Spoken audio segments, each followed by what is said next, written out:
emotion, 'cause my love deserves to be free. I never wanna look at a house in the garden. I never wanna lock. Little mom and pop businesses all around the world creating specialized shoes that only appeal to a tiny niche, but you don't have to sell a lot. The past is very knowable, and yet we're going to be spending the rest of our lives in the future. So it's almost as if we're walking backwards into the future. My job as a futurist is to help turn people around, give them some idea of what the future might hold. So how does the future get created? Well, the future gets created in the minds of everybody around us. We all participate in creating the future. Certainly some of us have more influence than others.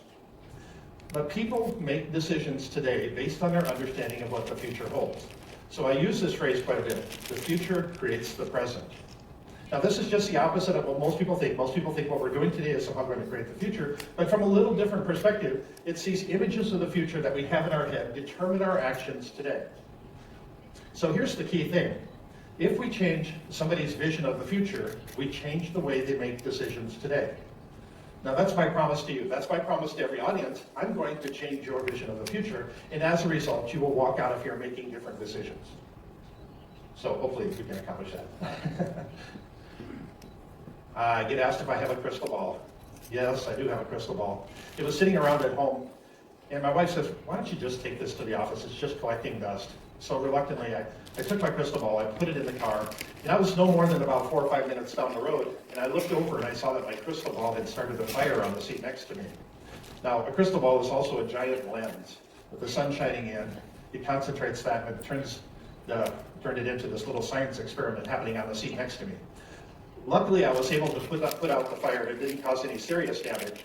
But then I had a massive revelation, and the revelation obviously came from my crystal ball. And the revelation was the newspaper headlines the next day were going to say, futurist killed by his own crystal ball. And he didn't see it coming. So that's my disclaimer. I don't see everything. As Larry Page says, the main reasons companies fail is they miss the future. I happen to agree with this. Big companies are constantly getting blindsided by emerging technology, and they're having to do more with less every day. Now, in the world of innovation, there's a couple different kinds. There's disruptive innovation that's disrupting existing industries, and then there's catalytic innovation that's creating entire new industries. So in the past, the catalytic innovations was things like electricity, automobiles, airplanes, sewing machines, photographs. All of these went on to create multi-billion, multi-trillion-dollar industries. But here's the thing. All industries are a bell curve. They have a beginning, a middle, and an end. And yes, every industry we have today, 1,000 years from now, every industry will have been replaced multiple times. The other key thing to remember is that most of the profitable industries we have today are in the second half of the bell curve. They're constantly being forced to do more with less. So which category of micro industries will start affecting your business the soonest?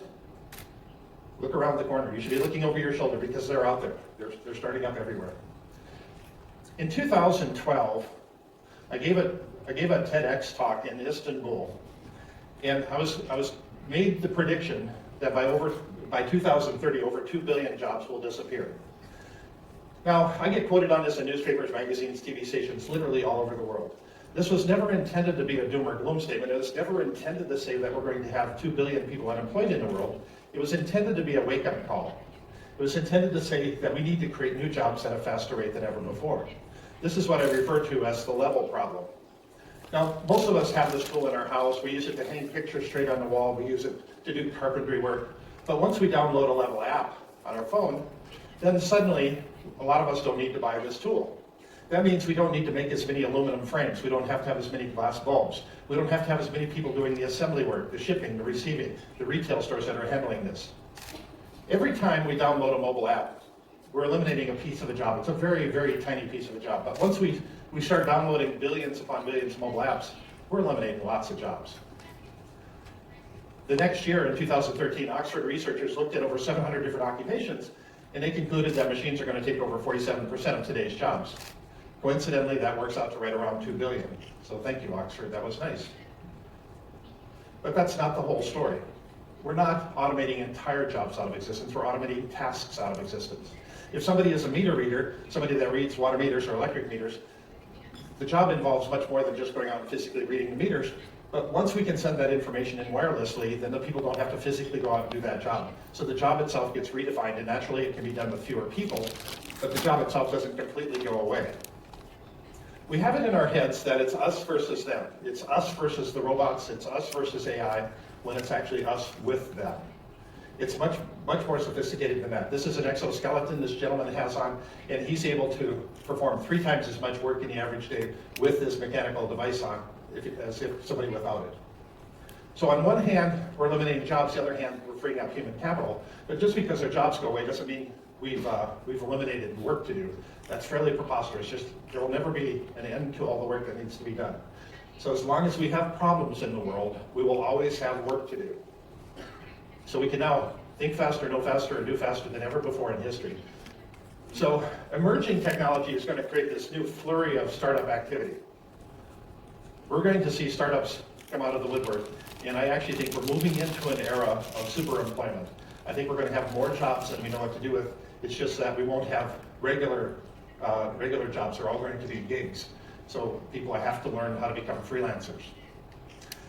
So every emerging technology creates a new starting line, and Korea is well positioned to take the lead in many of these emerging technologies. We see emerging technology going off in every possible direction. Things we never imagined possible in the past are coming to the forefront today. So whenever there's a startup business, there's lots of different perspectives, lots of different ways of looking at it. We have the skeptic, which is often the investors a lot of times. They're looking at how this business will fail. And while they're looking at it from that perspective, the entrepreneur, the person that's starting the business, is looking at how can I make this succeed? So the entrepreneur is looking at nothing is static, everything is a possible changing variable, and they're going to do whatever it takes to make that succeed. So in 2018, there was 1,515 M&A deals announced in Korea, total of $72.8 billion. And with GBC's MAPS platform, that level of activity could easily double over the next 5 years. Because whenever I study what's happening in the world, I'm looking at all the announcements, the emerging technology, what's coming out of the laboratories, the big discoveries. I have to put a filter on that because I have to decide what should I be paying attention to and what can I ignore. Now, every one of these emerged down money to be on a waiting list for a car that they had never seen or knew virtually nothing about. That's the epitome of the terrific startup launch. But I have to remind people that the cars we drive today have actually been in development for 120 years, a little longer actually. So it's taken that long to get to cars that are this good. So for the past 120 years, people that have been designing cars have been focused on one central task, which is driving. They look at this idea of how we interface with the car. But in the future, people will no longer drive. So car designers are focused on other things. So this entire body of knowledge that we've developed over the years about the human relationship to the steering wheel, to the dashboard, to the gas pedal, all of that goes out the window. And then we have to ask the question, is this the same job? Is somebody designing a car today that doesn't focus on driving, is it the same job as somebody that was designing cars in the past? Now this is a very important question because 20 years from now, we're still going to have doctors, teachers, lawyers, nurses, but the tools they use are going to be vastly different. So then you're going to have to ask that same question, is it the same job? Is it the same profession? Now I looked at this whole idea of autonomous. Another thing that's missing is we don't have Wi-Fi everywhere. We need to have connectedness throughout the entire world so that some of the decisions are made in the car itself, some of them are made in the cloud, and those two need to talk constantly. We're still missing lots of pieces. So Samsung has got plans to shoot on 4,800 satellites. Starlink's going to send up 12,000 satellites. Amazon's going to send up several thousand. Over the next 5 years, we're going to see tons and tons of satellites shot up into space to provide us with Wi-Fi from satellites. That's coming very quickly here. Cars themselves will turn into rolling data centers. And the car loan industry will start to dwindle and disappear over time. The car insurance industry will dwindle and disappear. Now, most of the cars on the road today just have one person in them. So people that are designing cars in the future may very well design cars for just one person. You can summon whatever vehicle you want, but if you're only one person in it, that'll be the cheapest one to get. Since parking lots are going to go away, most buildings will be redesigned around queuing stations. So how do you queue up all these autonomous cars in front of your building and make it so it's easy for people to come and go from these vehicles? Electric cars look like they're going to dominate. That's the trend right now. That could change in the future, but sometime in the future, we're going to have lots of highways that are just driverless only. And sometime between 2030 and 2035, we'll start seeing the first of those. The life expectancy of these cars, when they're picking up people and dropping them off 24 hours a day, those cars are going to get used heavily. And so the cars will likely wear out, a lot of them will wear out in less than a year. And one autonomous car will likely replace 30 other cars. See, we have a tremendous amount of hardware around the world. All of these billions of vehicles that we've created for people all over the world. And in the United States, they're used on average of 4% of the day. The rest of the time, they're sitting around in parking lots and garages. All of that could change over the coming years. This affects so many things. The average airport today, 41% of the revenue comes from parking and transportation services. That will disappear if people no longer have to park their own cars there. All these parking lots disappear: buses, taxis, valet services, chauffeurs, limousines. All of these things can start to disappear over the coming years. Well, I'm thinking that this takes place over the next 2 to 3 decades. This doesn't happen instantaneously. It may be 2 to 3 decades for that to happen. But we have lots of consequences of distracted driving. In the United States, every year we have 40,000 people die in car accidents. We have 4.5 million people that get injured in car accidents. And we spend right at $500 billion repairing people after car accidents. Now, we've just grown accustomed to that's part of life. Car accidents are just part of life. Much of our cities is dedicated to traffic control. And there's lots of revenue streams that come out of this, whether it's different taxes that come from the sale of cars or taxes that apply to repairing highways. 10% of our retail, a little over 10%, is dedicated to cars. We have the tire shops, the brake shops, the parts stores, even gas stations and service stations. All those go away. All the traffic courts start to go away. And then we have to ask lots of interesting questions. So teenagers are going to be some of the early adopters. And actually parents are going to prefer that. But I mean, with teenagers, things go wrong. I mean, how can anything go wrong with a teenager? Teenagers will try anything. If we ask the question, at what age can I put a child in a driverless car by themselves? If I develop a car that will recognize a teacher on one end and a parent on the other end, can I put a 6-year-old kid in a driverless car to go to school? And for how long? Is 10 minutes okay? Is 30 minutes too long? Because things go wrong. Child might get sick. All kinds of things can happen. The trucking industry is really anxious to make this all happen because they can eliminate lots of the labor costs, because they can put a driver in the first truck and have 3 slave trucks behind it, and that eliminates lots of the transportation costs of shipping things across the country. Now, this is also changing so many other things. Retail in the future is going to change dramatically because of it. I think we're going to start seeing lots of driverless mobile storefronts, lots of driverless mobile retail. So if you think about being at home late at night and you need something from the store, rather than getting dressed and going out to the store and buying it, you can have the store come to you, and they're in their pajamas.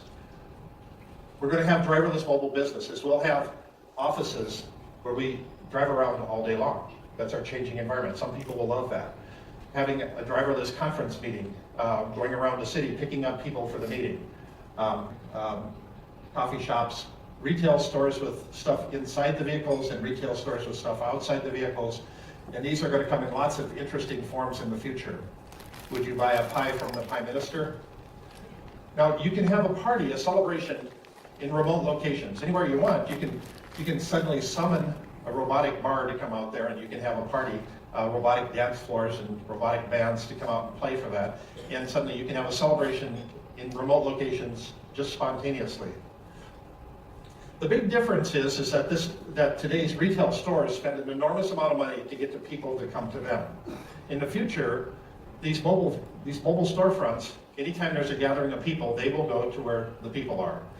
So if there's a parade on Main Street, if there's some sort of a tournament, a soccer tournament, they'll show up there and start doing business. Now, if you're going to have a conference like this, you can have this in a remote location, and you can summon 500 remote hotel rooms to come and set up in this remote location. And then the next day they'll go off to some other faraway location. Think of these as also as hospital beds. If these were hospital beds, anytime there's an emergency situation, a tsunami or tornadoes or whatever might happen, these can show up and serve as the basis for all the rescue work that needs to happen. The mall of the future very likely will be a large open warehouse type environment, and every morning they'll open the doors and driverless mobile retail will pull in there and set up shop. This will be a very interesting environment because it'll be a different configuration of businesses every single day. The mobile food truck world is actually paving the way for a much more interesting future.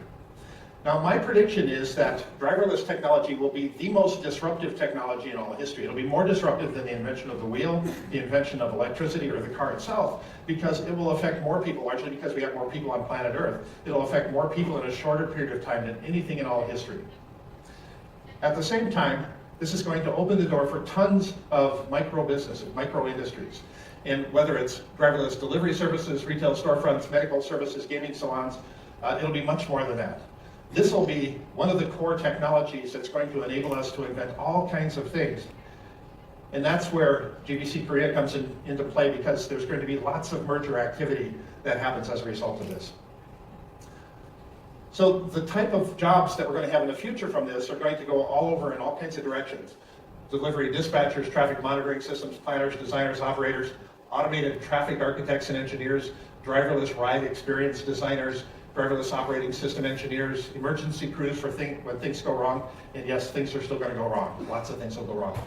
But this opens the door for so many opportunities. This is what an intersection will look like in the driverless era. Looks like fun, doesn't it? All right, the Trillion Sensor Summit. I find this fascinating. In 2013, Dr. Janis Bursek was the vice president of Fairchild Semiconductor. He decided to hold this event called the Trillion Sensor Summit, and he was asking the people that came to this event, how long would it be before we reached the first trillion sensors and started to exceed the number of people on planet Earth? 6.8 billion people, 6.8 billion devices. Now next year we're going to reach, I don't know, 30 to 40 billion devices, something like that. But we've been building this digital architecture over everything physical in the world. And we didn't have any overall architecture for that until we came up with blockchain. Now, blockchain is not the entire answer, but blockchain is a piece of the equation. And so, as we move forward, that blockchain itself, I agree that blockchain, I think, is going to become an invisible part of the infrastructure that we don't even talk about anymore, but it'll be there. So, along with this, we're creating 5G. Now, 5G, we always think about it as being about speed, but it's about much more than speed. It's about pervasiveness and durability and human interface, and there's so many different aspects about 5G that are hard to quantify. But what 5G is it turbocharges the startup world. This gives a whole new set of tools for the startup people to think about. And what it does is it pushes additional computing power to the edges of the network. That's one thing I find absolutely fascinating. So we see lots of things happening on the edges of the network. If you think about one of the bristles on our toothbrush, having the computing power to actually analyze and determine if that toothbrush is safe to use, that's the kind of thing that we're going to see a lot more of in the future. Now, when we start talking back and forth to our devices, whatever those devices might be, we're actually building the brains of the robot. Now, I use this phrase quite a bit. When I talk about building the brains of the robot, it might be that the robot is a driverless car, the robot might be a flying drone, it can be an actual robot, but then we're going to start asking lots of sophisticated questions as we start talking back and forth to it, because it gets smarter and smarter over time. And we'll be able to ask questions about what kind of beer am I in the mood for today. But smart cities are going to start putting these links to every possible aspect of the city. And we're going to start seeing startups coming out of the woodwork like this one. This was at the Consumer Electronics Show last year in January. This is a company that makes smart pants. So I thought, wow, this is like the stupidest product I've ever heard of. But then I found out how it worked. And if you're walking down the street, if you're supposed to turn right, it'll buzz on your right side. If you're supposed to turn left, it'll buzz on your left side. So everywhere you go, you have a little GPS in your pants. L'Oreal is making a smart hairbrush. The smart hairbrush will listen to the sounds the bristles make as they're going through your hair, and it can determine if you have dry hair, cracked, split ends, and it'll recommend different shampoos and conditioners for you. Baidu is making smart chopsticks to tell you if your food is safe to eat. The pepper projector, this thing works as a regular salt and pepper shaker, but it's really smart. So it will scan the plate of food that's in front of you, and it will tell you how much you weigh before you eat that plate of food and how much you're going to weigh afterwards. This is a biometric coffee maker. You put your hand on it in the morning, it knows exactly how much caffeine should go in your coffee. We think it should have a Jack Daniels switch on it too. This is the IC Pooch. This is a great tool if you have pets at home, and there's roughly 10 million households that have pets in Korea. If you have pets at home, you can, from your office, you can remotely dispense food for your pet, and then you can FaceTime them while they're eating. This, of course, is a VR helmet for chickens. This is a great device because it begs the question, if the chicken thinks it's a free-range chicken, is it?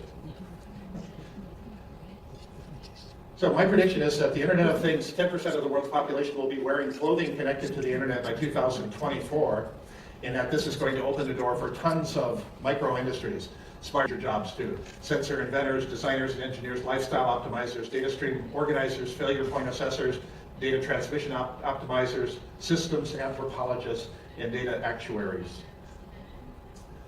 All right, flying drones. It occurred to me that every time we add a new feature to a drone, it gives it additional capabilities. So if you start going through this exercise of what additional capabilities do I get if I add speakers to a drone? How about if I add microphones?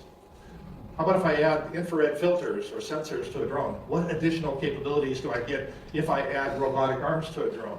What can I do with that type of drone? How about if I add lasers to a drone? What can you do with lasers on a drone? How about wheels? You can drive on the ground as well as fly in the air. Or how about a tow line?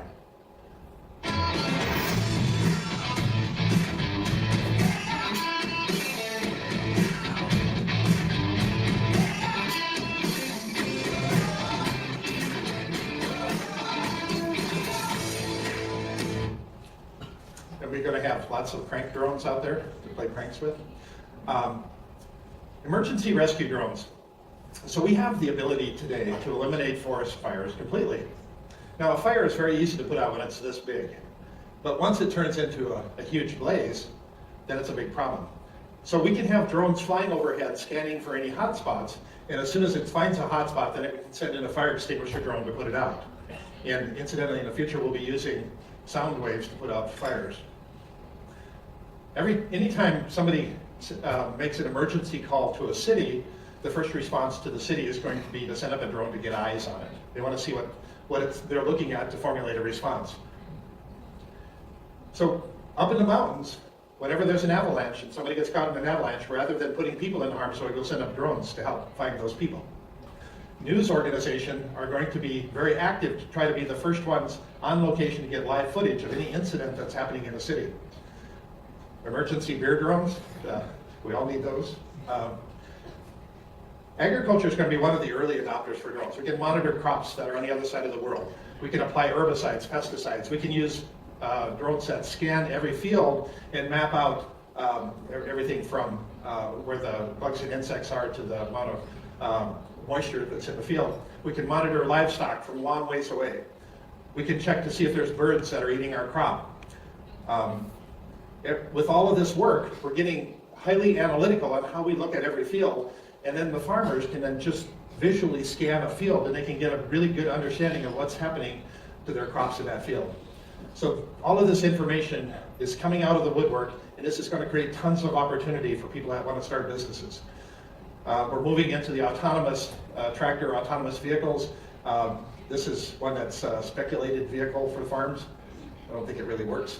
Maintenance drones, it'll be really easy to use drones to monitor what's happening on the top of windmills, places that are really hard for people to get to.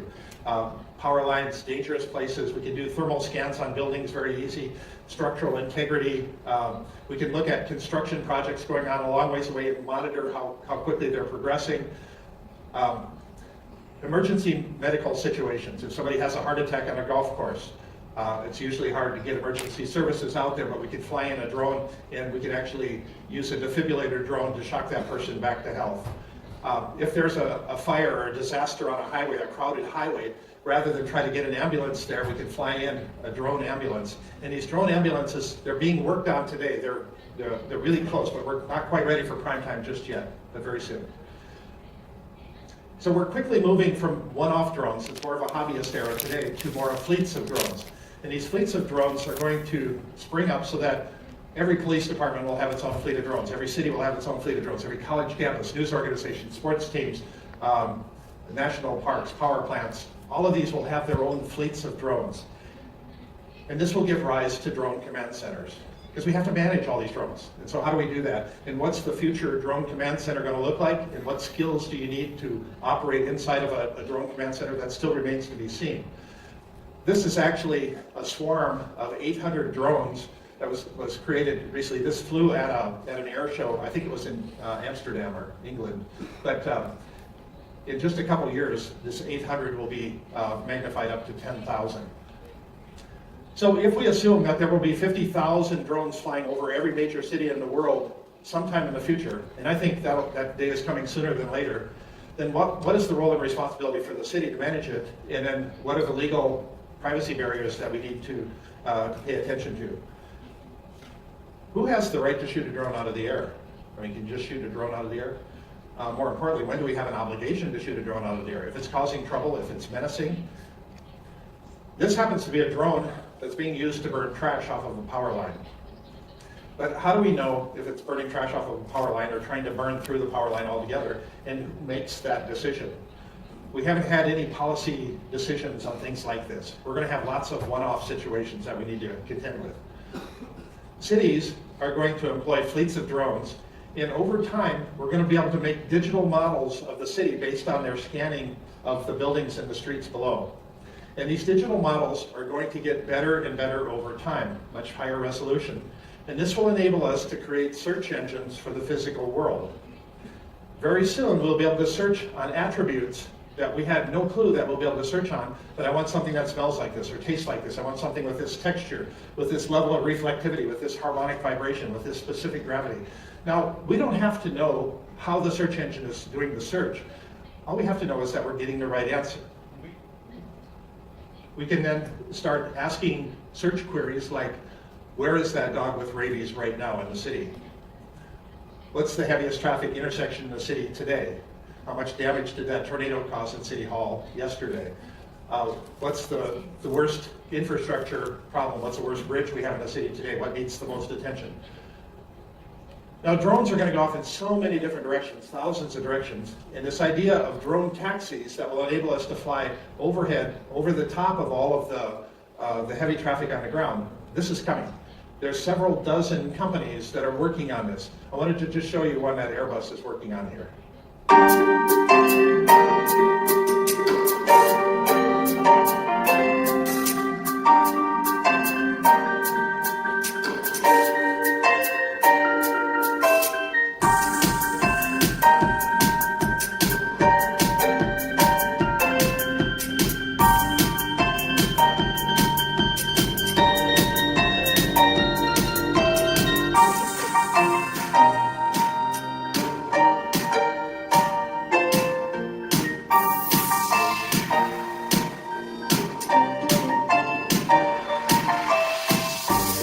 Looks like fun, doesn't it?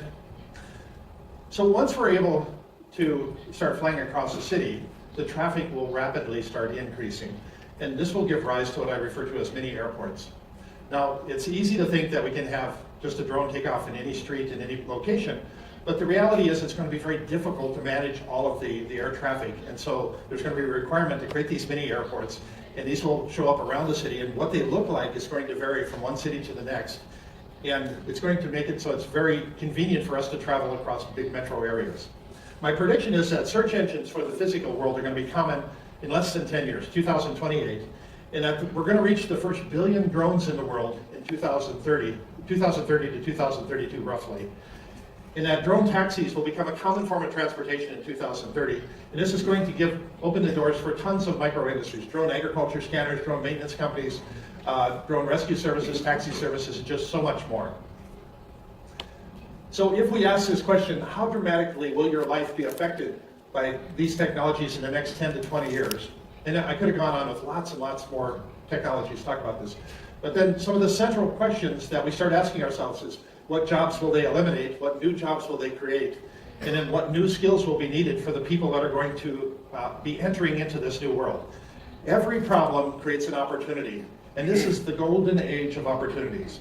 And I see that's where GBC Korea comes into play as the perfect tool at the perfect time to make these transactions happen faster. So our future is ours to write. We can decide our own future here. But we always have to remember that the future is never a destination, it's always a journey. The future is always changing. So by 2030, the average person will own printed clothing, live in a printed house, have packages delivered by drones, own more than one robot, will work as a freelancer, will frequently. 재밌게도 스카이프보다 3년 먼저 우리나라에서 먼저 했었어요. 그 혹시 뭔지 아세요? 다이얼패드라는 서비스가 있었어요. 근데 그 회사도 결국 뭐 여러 가지 규제에 막히 뭐하고 하다가 그냥 슬슬슬 다 그냥 없어지고 말았죠. 그리고는 지금 다 우리 스카이프 쓰고 있잖아요. 그러니까 2000년에 우리나라의 그 인터넷 그 시대가 열렸을 때 우리가 사실은 여러 가지 좋은 아이디어와 여러 가지 기술을 가지고 많은 그 기업들이 일어나고 했었는데 어느 순간 다 그 기회를 놓치고 말았어요. 그런데 지금 제가 보기엔 다시 새로운 기회가 오는 거예요. 제2의 인터넷 시대가 열리는 거예요. 그래서 우리나라가 이거는 좀 놓치면 안 되겠다. 저는 좀 그런 좀 안타까움이 있습니다. 자, 어쨌든 간에 말이죠. 그래서 이제 이 블록체인이 이렇게 제2의 인터넷 시대를 여는 그런 기업인데, 그런 기술인데, 이제 그런 측면에서 우리가 이제 4차 산업의 이제 뭐 미래를 얘기하는데 저는 이야기를 굉장히 좋아합니다. 이 독일의 그 헤르만 지머지라는 교수가 4차 산업혁명의 시대를 아주 잘 표현하고 있어요. 이분이 뭐라고 얘기했냐면은 4차 산업혁명 시대라고 해서 모든 것이 디지털화될 수는 없다. 그런데 디지털화될 수 있는 모든 것은 디지털화될 것이다 라고 예측을 했어요. 이게 4차 산업혁명의 아주 그 전체를 갖다가 얘기할 수 있는 키워드인 것 같아요. 디지털라이제이션. 그 4차 산업혁명 시대는 물론 우리의 감성이라든지 이런 것들 디지털화하기 어렵죠. 그러나 디지털화될 수 있는 모든 것이 디지털화될 것이고 그것들이 이제 여러 이제 기술을 통해서 교환되고 이제 이런 일들이 일어날 것이다라는 것이죠. 그래서 저는 그런 측면에서 이 금융의 미래를 보면은 우리가 가장 큰 변화는 말이죠. 바로 돈이 디지털화되는 것이 가장 큰 변화가 될 것이다. 이렇게 생각합니다. 여러분, 돈이 디지털화되지 못하는 어떤 이유가 있나요? 사실은 그렇게 갈 것이다라고 보는 거예요. 그래서 이것이 바로 이제 금융의 미래에 굉장히 큰 영향을 미칠 것이다 이렇게 보고 여기에 기반의 기술은 바로 이제 블록체인 것을 제공하는 것이죠. 그래서 이제 그런 측면에서 아까 이제 그 민명두 위원장님도 좀 말씀하셨는데 이제 화폐가 이제 디지털화되면서 이제 국가가 발행하는 디지털 화폐도 있을 것이고 또 이미 여러분들이 많이 알고 있는 그 개인들의 연합을 기반으로 한 그런 화폐들 뭐 비트코인이라든지 뭐 이런 소위 말해서 사이버 펑크들이 만들어낸 그런 그 화폐들도 있을 것이고 또 최근에 이제 큰 반향을 일으켰던 그런 이 페이스북이 만들어내는 화폐, 뭐 페이스북이 화폐를 만들어내는데 뭐 아마존이 화폐를 안 만들어내겠습니까? 또 월마트가 화폐를 안 만들어내겠습니까? 이런 이제 기업들이 또 만들어내고 이런 아주 다양한 종류의 화폐들이 디지털라이즈된 화폐들이 우리 미래 세상에서 이제 쓰일 것이다 이제 이렇게 예측을 하는 거죠. 그것이 이제 하나의 큰 축이 될 것이다 이렇게 봅니다. 그렇게 된다 그러면은 우리의 지금의 이제 금융은 바로 이 아날로그 머니를 기반으로 한 여러 가지 서비스들이 만들어져 있는데 이제는 미래의 디지털 화폐가 만들어지면 디지털 화폐를 기반으로 한 다양한 서비스들이 만들어질 수 있는 거예요.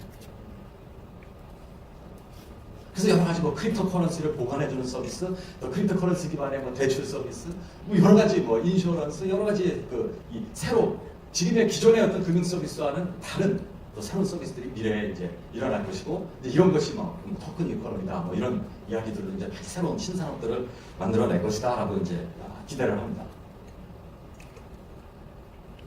또 하나 이제 제가 요즘 보는 아주 재밌는 현상 중에 하나는 제가 지난주에 한국경제에 또 하나 이제 칼럼을 쓴 내용인데 바로 이 실세계의 자산들이 디지털화되는 거예요. 우리 현실세계 우리가 가지고 있는 재산들이 이게 디지털 세상으로 넘어가는 거예요. 이것도 굉장히 새로운 현상들이다 이렇게 생각합니다. 우리 현실의 재산들 뭐가 있습니까? 제일 우리가 많이 얘기하는 부동산, 또 다이아몬드, 골동품, 예술품, 이런 것들이 우리가 실제로 이제 실세계에서 이제 거래하는 그런 자산들이잖아요. 이런 자산들이 이제 디지털 세상으로 넘어가고 디지털 세상에서 이제 거래되는 이런 모습들이 조금씩 이제 나타나고 있는 모습입니다. 이것도 엄청난 그런 이 자산의 이동, 바로 이제 디지털 세상으로 넘어가는 그런 엄청난 변화다 이제 이렇게 보이는 거죠. 근데 벌써 참 저는 이 스위스라는 나라를 굉장히 주목스럽게 여러분 스위스가 사실은 그래서 우리 또 블록체인 하는 사람들한테는 그런 이 주크라는 도시가 뭐 ICO 하고 하는데 굉장히 아주 유명해져 있잖아요. 스위스가 굉장히 금융에서 앞서가 나는 것 같아요. 근데 이 스위스에서 스위스 증권거래소가 또 뭐를 발표했냐면은 스위스 텔레콤하고 손을 잡고 디지털 자산 거래소를 하겠다라고 어나운스를 했어요. 근데 이 내용들을 보면은 뭐 이제 처음에는 뭐 그 여러 가지 뭐 그런 뭐 증권이라든지 뭐 이제 뭐 이런 것들 이렇게 뭐 디지털화해서 하겠지만은 저는 요거에 주목하는 거야. 향후에는 비금융 자산인 예술품, 또 특수한 물리적인 자산, 아까 말씀드린 뭐 부동산, 여러 가지 뭐 다이아몬드, 여러 이 물리적인 자산들로 이제 디지털화해서 거래하는 거래소를 스위스 증권거래소하고 텔레콤하고 손을 잡고 만들고 이런 것들을 하도록 전 세계를 대상으로 하도록 하겠다라고 어나운스한 거예요. 엄청난 변화가 일어날 것이다 이렇게 봅니다. 자 이제 이처럼 이런 이 디지털 세상에서의 그런 어떤 수많은 거래 이런 것들이 바로 이제 블록체인 기술을 기반으로 해서 이제 일어난 그런 일들이 일어날 수 있을 것이다 이렇게 보는 거죠. 근데 또 하나는 뭐 이거는 제가 요즘 굉장히 관심 있게 좀 추진하고 있는 프로젝트인데 이제 우리의 시장들도 말이죠. 우리의 전통적인 재래 시장들 다 이제 디지털화 될 것 같아요. 그러니까 제일 이제 우리들이 많이 얘기하는 게 서울의 이제 큰 시장은 뭐가 있습니까? 이 동대문 시장 얘기하잖아요. 이 동대문 시장이 말이죠. 뭐 한 유동 인구가 뭐 한 2억 명 정도가 왔다 하고 이 숫자는 이거보다 훨씬 높고 한 17조로 얘기하는 사람들이 있어요. 이 히든 마켓이 있으니까 말이죠. 그래서 한 12조에서 17조가 막 사고 팔고 되는 말이죠. 외국인 구매객들 한 600만 명, 뭐 또 해외 매출 뭐 1인당 한 30만 원 이상씩 갖다 사가는 그런 엄청나게 큰 의류 시장인데 말이죠. 제가 지난 여름 동안에 동대문 시장 이제 컨설팅을 하느라고 거기 다니면서 이제 보니까 여기야말로 진짜 아날로그로 가장 오피마이즈되어 있는 시장입니다. 진짜 아날로그의 최고의 할 수 있는 오피마이즈 다 돼 있어요. 여기가 말이죠. 여러분 뭐 아시다시피 이제 전국에 퍼지는 소매상들이 이제 밤이 되면 이제 옵니다. 그럼 밤에 이제 자기 이제 가게 문 닫고 쫙 오면은 거기에 이제 도매상들 있잖아요. 도매상한테 이제 쫙 물건 주고 입하면 또 그 물건들을 수많은 도매상에 가서 다 이제 자기가 혼자 사기가 힘드니까 그걸 해주는 사입선천이라는 사람들이 있어요. 이분들이 이제 막 사가지고 또 보따리에서 이제 어깨들이죠. 그래서 쫙 갖다 놓고 그럼 이제 고스포츠 앞에다가 쫙 네임태그 붙여서 갖다 놓으면 그걸 실어서 이제 또 전국의 소매상으로 가고 말이죠. 뺐다내는 또 평화시장이나 뒤쪽에 보면은 엄청나게 옵티마이즈해 있는 빠르게 옷들을 갖다 생산하는 생산 공장들이 있습니다. 그래서 디자이너를 중심으로 해서 뭐 단추, 뭐 마감재, 무슨 뭐 이런 많은 옷 생산하는 조그만 소매상들이 있어요. 그래서 이제 빠르게 옷을 만들고 도매를 넘기고 도매들은 다 소매가 방에 사고 안아주고 굉장히 큰 그런 단지.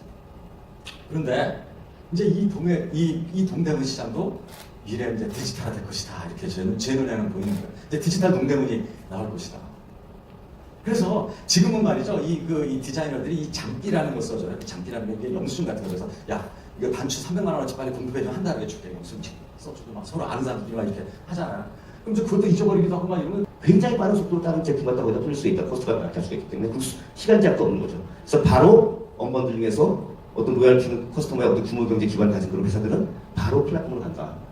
그래서 2단계로 이제 플랫폼으로 가요. 플랫폼으로 가면 어떻게 돼요? 바로 이제 빅데이터를 가지고 추측할 수가 있는 거죠. 특히 이제 법적으로 만약에 지금 나온 것처럼 신용정보법이 허용이 돼서 그런 부분을 할 수 있는 그런 구조가 되면 이제는 그 빅데이터를 이용해가지고 어떤 단계로 간다고요? 그냥 서비스, 아이디의 서비스 모델만 나오는 게 아니라 기술과 결합해가지고 다음 단계로 가요. 그러니까 요새 우리가 핀텍 중에 테크핀이라고 부르기 시작해요.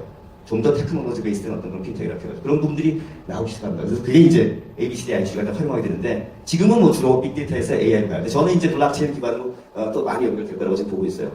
2단계 거쳐가게 되면 그 다음 단계가 이미 나왔죠. 아까 우리 박수정 교수님 빵 얘기했지만 빵이든 나빠든 GF든 구글, 아마존, 페이스북, 애플, 또는 배트맨, 중국의 아이돌, 알고, 텐센트 이런 빅텍들, 그죠?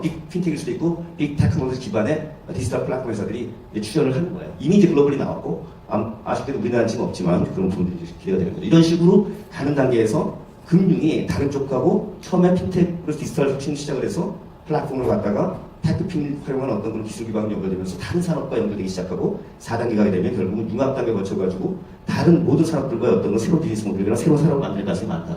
그래서 이제 그 말씀은 이제 금융이 그만큼 이제 중요한 역할을 하게 될 거고 중요한 역할을 갖다가 적극적으로 할 수 있도록 정부나 이런 쪽에서 만들지 않으면 그만큼 다른 쪽의 산업도 굉장히 뒤처질 수 있다는 말씀을 드릴 수 있습니다.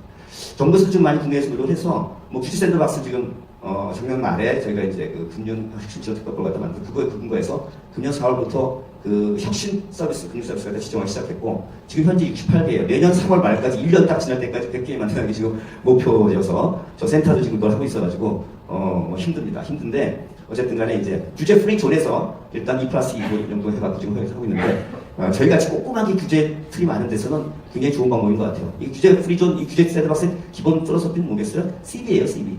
코스트 베네핏 어널리시스 해서 비용 편익 분석을 해가지고 규제에 완화시켜주는 코스트 대비 금융 소비자들이 와우 이거 뒤지기 좋다라고 하는 베네핏이 크면 그 큰 순서대로 예컨대 개정하거나 법을 또는 개정하거나 또는 뭐 스몰 라이센스 주거나 이렇게 하는 것이 맞다는 거죠. 그거 갖다가 뭐 하기 전에 예방적으로 그렇다 저렇다 막 떠들 게 아니라 실험적으로 하고 나서 그 판단을 해서 한다는 거죠. 제도 갖다 지금 많이 만들고 있고요. 또 지지난달이죠. 저희 지난달부터 이제 말에 오픈 뱅킹을 이제 뭐 본격적으로 시작을 해요. 이건 이제 아까 말씀드린 빅데이터 금융 쪽에서 민감 정보인 금융 정보 같은 빅데이터 하기 위해서 뭘 할 수 있느냐. 아직까지 법적으로 소유권에 대해서는 클리어하지 않아요. 그러나 이동권에 대해서는 내 정보, 나에 대한 어떤 그런 데이터나 나의 정보는 적어도 이동시킬 권리는 내가 합니다는 거죠. 그래서 개인이 이동권을 갖도록 하는 거. 지금 그게 이제 신용정보법인데 지금 국회에서 반쯤 통과됐어요. 통과되겠죠. 그러면 이제 새로운 것들이 일어나게 되는데 굉장히 중요한. 그래서 이런 걸 갖다가 나오게 하는 걸 좀 더 이제 제도 기반의 어떤 그런 그 금융회사들도 하도록 하기 위해서 오픈 뱅킹, 즉 뱅크들도 은행들도 그거 갖다가 이제 뭐 API 기준 해가지고 그걸 다 만들어가지고 지금 10월 달부터 시작을 하고 있고 이제 핀텍 업체들도 저희가 이제 또 받아가지고 120개 정도가 지금 하겠다고 신청을 해서 이게 이제 원래는 12월 18일인데 아마 10월 말 정도 내년부터 아마 시행되지 않을까. 그렇게 되면 어떤 일이 나게 되는가. 결국은 이제 제가 어떤 핀텍 A라는 업체가 백셀러도 여러분들 아시니까 뭐 뱅크셀러도 출시하고 지금 연동자산이 150조까지 됐죠. 그래서 제가 이런 서비스 줄 테니까 당신의 정보를 갖다가 이동하는 걸 허용해 주십시오. 오케이, 사인해 주면 그 정보를 갖고 있는 은행이라고 가서 그걸 바꿀 수가 있어요. 그죠? 받게 되면 쫙 받아서 이 사람은 정말 뭐 대출에 관해서는 이 사람은 대출이 굉장히 이 사람한테 뭐 중요하고 그렇구나. 가장 시장에서 좋은 어떤 대출금이나 또는 대출을 가진 것 같다고 허용해 주시는 거예요. 카드 이 사람은 뭐 음료가 좀 많이 쓰는데 보니까 스타벅을 많이 가죠. 그럼 그쪽에서 가장 디스카운트 많이 해주는 것 같다고 제가 선정해 주는 거예요. 지금까지는 은행이나 증권회사나 보험회사나 다 커스터머 세티스팩션을 얘기했어요. 다 커스터머 고객 만족을 얘기했는데 자기네들이 생산하는 서비스 중에서 그 고객한테 가장 좋은 거죠. 그걸 제시하는 거지 시장 전체가 아니었잖아요. 그러니까 분점대로 세퍼레이트 어떤 마켓에서 자기가 이렇게 A라는 은행, B라는 은행이 하고 B라는 카드를 한 거죠. 근데 그걸 이동권 설정해주면 이제 시장 전체에서 가장 그 사람한테 맞는 거를 주는 업체들이 나오기 시작하면 결국은 은행도 견딜 수 없는 거죠. 그래서 따라서도 그렇게 해서 시장이 효율화 되면서 이제 고객의 어떤 소비자 금융 주권도 이제 강화되면서 좀 바뀌게 되는 거죠. 그러면서 금융회사나 핀텍 업체들도 경쟁력이 생겨서 안정하게 되는데 그거 갖다가 지금 이제 시작을 했어요. 뭐 걱정도 약간 있습니다. 이 보안의 이슈라는 이런 것이 있습니다. 그래서 지금 보안 통해서 준비를 하고 있고요. 그러나 큰 변화들이 일어날 수 있다라고 생각을 하고 있어요. 아까 말씀드린 신용정보법이 이제 뭐 이것만 있는 게 아니라 데이터 3법이 있죠. 개인보호선고법도 있고 또 정보통신망법이 있는데 그걸 또 다른 쪽에서 이제 해주실 걸 기대를 하고 있고 인텔전문은행 이제 아마 12월 달 중에 세 번째 그죠? 지금 뭐 한 번 정도 컨소시엄 실패했는데 이번에 되지 않겠나 생각을 하고 있어요. 저도 개인적으로 인텔전문은행 갖다가 이제 중요하게 생각하고 있고 카카오뱅크는 굉장히 큰 변화를 일으켰는데 저는 이제 이게 앞으로 핀텍이랑 디지털 금융의 어떤 그런 생태계에 큰 영향을 줄 거라고 생각하고 있고 개인적으로는 제가 이제 그 카카오뱅크 공동대표한테 처음 만들었을 때 그런 얘기를 했어요. 저 같으면 상무 전략, 모바일 온리뱅크, 인터넷 뱅크는 미국이나 일본의 10년 전에 그런 뱅크는 전혀 다른 뱅크입니다. 이거는 모바일 뱅크예요. 모바일 뱅크인데 저 같으면 바로 뭐 상무정책 같은 거 수수료 없애고 이런 거 하지 않고 바로 비금융 서비스와 결합하겠다 그랬어요. 근데 아마 이제 앞으로 그렇게 될 거예요. 이미 모금 통장 같은 게 나오기 시작, 카톡방에 이렇게 나오기 시작하는데 그게 이제 아날로그, 그러니까 금융 서비스와 비금융 서비스가 결합되는 패키지 서비스가 나오기 시작하는 시작이라고 생각하고 있는데 그렇게 되면 어떻게 되겠는가? 아날로그 은행이 그쪽 갔다가 쫓아오지 못할 거예요. 그럼 결국 은행은 바뀌어야 된다는 거죠. 뭐 디지털 트랜스포메이션 지금 뭐 우리나라도 이제 은행들이 많이 선언을 하고 있고 전 세계적으로 뭐 일어나는 일들이죠. 아까 말씀드린 빅텍 뭐 우측 중간에 뭐 비어먹은 사과까지 포함해서 가파가 있습니다. 가파가 있고 이런 부분들이 이제 이미 뭐 디지털 플랫폼 레볼루션이라는 책이 베스트셀러가 된 지가 이미 한 첫 번째, 전문 지식이 없고, 두 번째, 투자 규모가 적고, 세 번째, 복잡한 프로세스와 네 번째, 어려운 법적인 절차 때문입니다.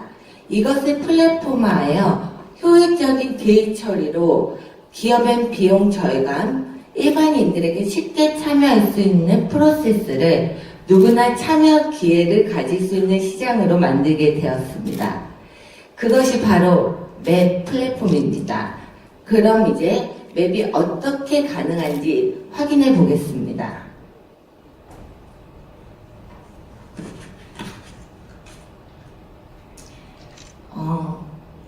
잠시만요.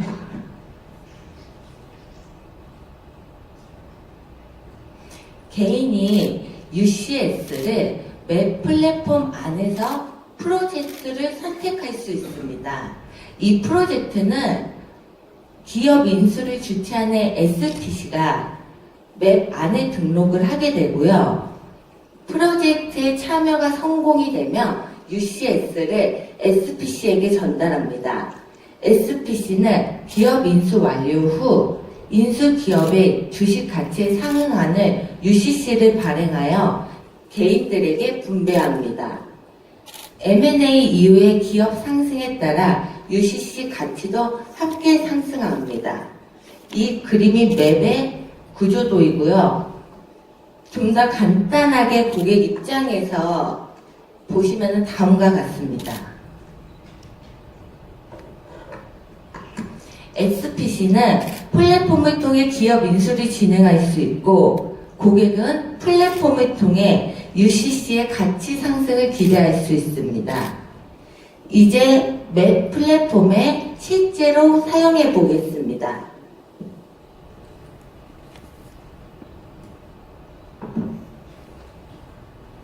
네, 지금부터 영역이 있고 우측으로 개인정보 영역이 있습니다.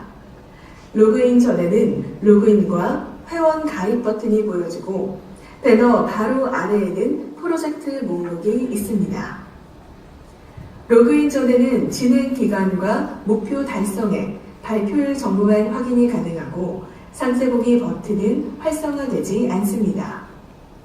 이어서 아래로 UCX와 맵 소개 페이지로 링크 배너가 있고 뉴스와 공지사항 이벤트 메뉴에 최신 게시물을 보여줘 새로 올라오는 소식들을 첫 화면에서 쉽게 확인이 가능합니다.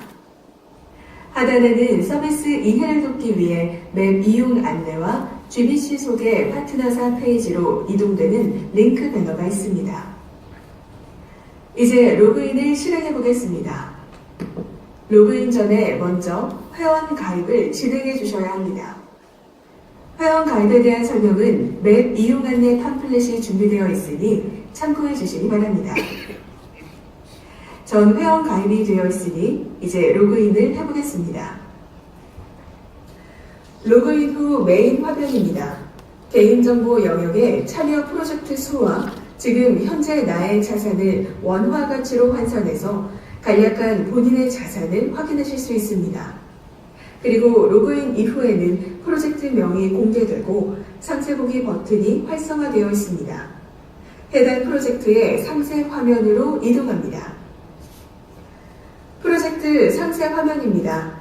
인수 대상 기업에 대한 설명과 평점, 그리고 프로젝트 기간 등 프로젝트 주요 정보를 모두 확인할 수 있고 인수를 진행하는 SPC에 대한 정보와 SPC 대표의 프로필, 그리고 인수 기업 정보를 제공하여 참여 의사 결정을 돕습니다.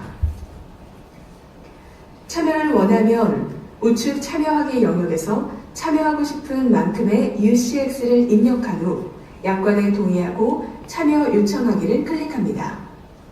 요청 내역을 한 번 더 확인하고 확인 버튼을 클릭합니다.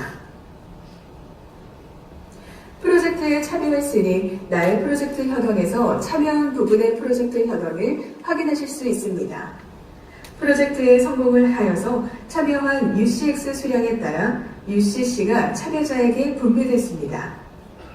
분배받은 UCC 수량이 확인되고 UCC를 매도하려면 UCC 개인 거래 버튼을 클릭합니다. 이번에는 UCC 개인 거래소입니다. 왼쪽 영역에는 현재 매도 신청된 UCC 목록들이 보여지고 매도 움직임을 확인할 수 있습니다. 오른쪽 영역에는 매도 주문창이 있고 매도 가능 수량이 보여집니다.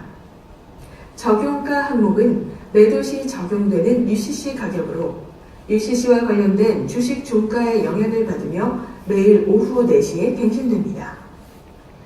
매도 정보 입력 후 UCC 신청 내역에 동의한 후 거래 신청이 가능합니다. 이제 거래 신청을 하겠습니다. 거래 신청이 완료되었으니 나의 자산 현황에서 확인해 보겠습니다. 나의 자산 현황에는 UCX 보유수에 따른 레벨이 확인되고 회원 레벨에 따라 수수료의 혜택이 다릅니다. 보유 UCX 수량이 확인되고 총 자산은 원화 가치로 환산되어 보여집니다. 그럼 UCX 출금을 진행해 보겠습니다. 코인을 선택하면 출금 가능 수량이 표시됩니다. 출금 수량 입력 후 입금받을 지갑 주소를 입력하시고 출금받 In artificial intelligence, they're building that reality as we speak, but not a single one of them has security by design. And what do I mean by that? Each and every one of those companies are building it the same way the internet is being built today, where it can enable the company that is providing you with a service to do similar million times more than your intelligence can be controlled by a single entity. Anywhere in the world, doesn't matter what that entity.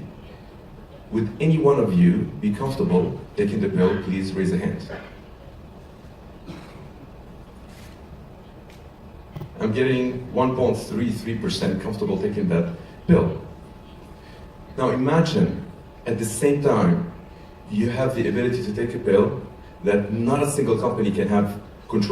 If you were to choose between A or B, you will choose the latter, you will choose B. The security by design for artificial intelligence is not something that can be done after the fact. It's either that it's done or it's not. The reason why I'm telling you this is so you realize that 5,000 companies that they are funded in artificial intelligence with a lot of brains working on this AI, but not a single one of them building that security by design. They refute the fact to acknowledge the power of blockchain, given of where blockchain is today with a lot of frictions and so forth, but that is not the future of blockchain that we are building. And knowing that each and every one of you would likely buy the decentralized bill versus that centralized bill that is being built. Hence, we're not only voting for a better world, we're actually pushing for something that is a lot more profitable. It's got a market. When the world realizes that there are 4 billion people today that they buy smartphones per year, but not a single one of them would want that centralized, but all 4 billion, they're going to want it decentralized. The opportunity is now to start building the proper security by design and not later. And when you do build it, the rest of the world is going to want to buy that product, while others, they're building the centralized ones and they're going to die. No one's going to buy their products. So, my count, I still have about 4 minutes in my talk, so I'm going to tell you a little bit of who I am and why am I telling you this stuff. So, I launched something called the ACM AI Decentralized.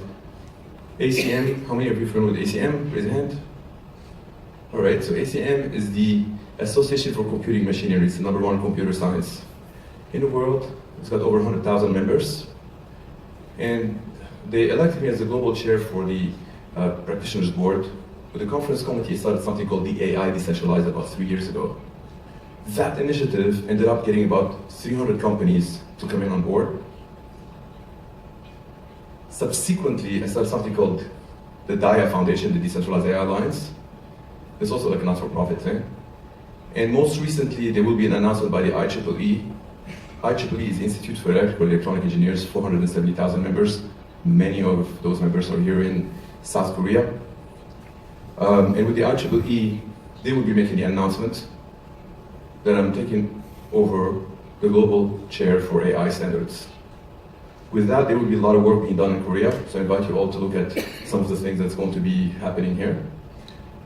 Taking a lead role on this planet in setting the standards for AI, using some of the methodologies that are being learned in blockchain and cryptography. Cryptography is here to the rescue, while AI can be centralized, can be used to attack people, can be used to simulate people, and so on and so forth.